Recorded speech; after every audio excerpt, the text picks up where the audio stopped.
Bismillah ar-Rahman ar-Rahim. In order to understand what happened to Syeda Fatima Zehra and how quickly it all happened, it's important to understand the timeline. And there are different aspects of the timeline that are mentioned in different books. I want to highlight one thing before I go into the timeline is timelines are based on narrations, and there is always a dispute.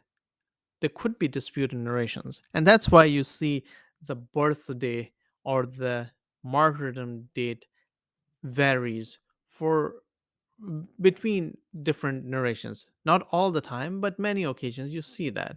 And best example is the birth day of Rasulullah sallallahu alaihi wasallam and his martyrdom or death, day of his death. So in Shias, it is 17th Rabiul Awwal for his birthday, and his martyrdom is on the 28th of Safar.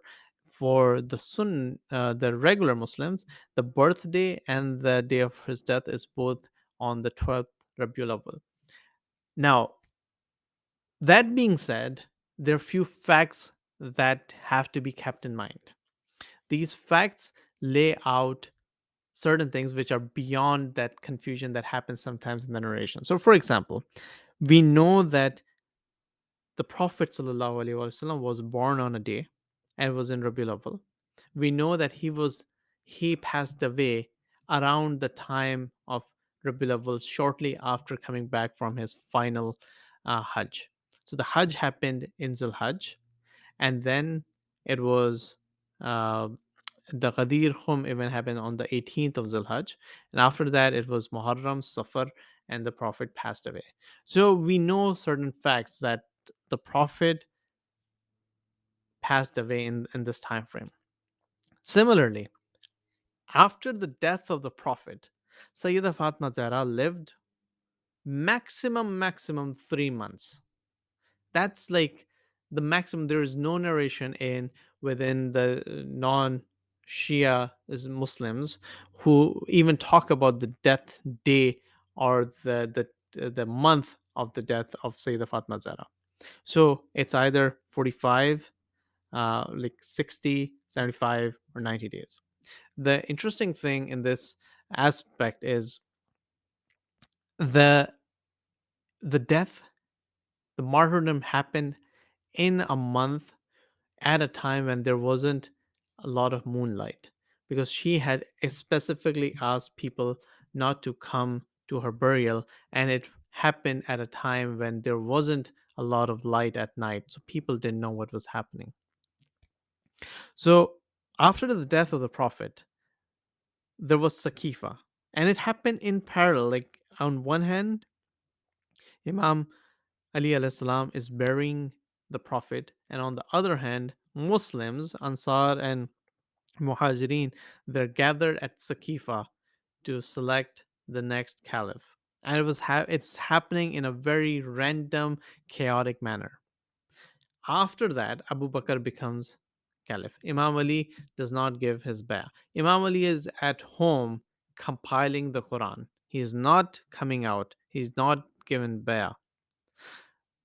After that, once Abu Bakr becomes caliph, he starts getting with Umar and others. He starts getting bayah from all the other people. There are few people who did not give bayah, like uh, the uncle of the Prophet, um, and Imam Ali alayhi salam. So at that point, some people come to Imam Ali alayhi salam and say, we want to give bayah to you. And these people, when Imam say you come back the next day, only 4 people show up. So Imam Ali alayhi salam realized that people are not ready. At the same time, Hazrat Fatma Zahra salawatullah alayha continue to make a stand for the right of her husband, for the right of the humanity and Islam, for the right of what had been promised by the Prophet to by the Prophet, that Allah would give all the blessings if Muslims followed this message. So she went from door to door asking for help, but no one came. She went door to door with her husband and her children, and no one supported. And when she was going door to door, Abu Bakr and his close associates like Umar, they realized that there is a possibility that Syeda Fatima Zehra will bring up more people because she's the daughter of the Prophet. So first, they confiscated Fadak. She goes and gives a sermon about Fadak and the right that has been usurped by these people in the court. At that point, she gave a long sermon. She was not injured according to the duration of the sermon. And after that sermon, these people continuously kept asking about beyah from Imam Ali alayhi salam. And then one night, they came and burned the door and slammed it on Sayyida Fatma Zahra and killed her unborn and took Imam Ali for bayah in the court. And Hazrat Fatma Zahra came out to protect her husband at that time. All of this happened. After that, after she was injured, she stayed home. She was asked not to cry in the home.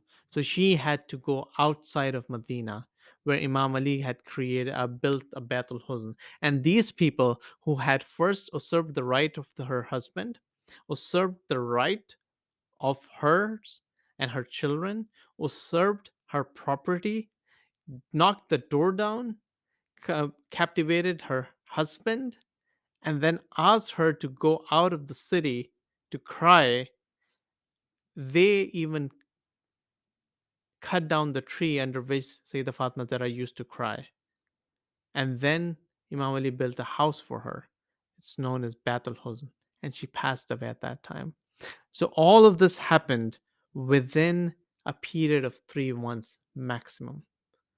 Think about the atrocities, the helplessness, the difficulties that this lady endured in this time just to protect the ummah, just to protect the promise that Allah had made to the Prophet and to the ummah. If they had followed that promise, they would have gotten all the blessings. But people kept quiet. People did not stand up. People are still quiet. May Allah help us support Ahl Bayt alayhi salam as the most helpless people in the world.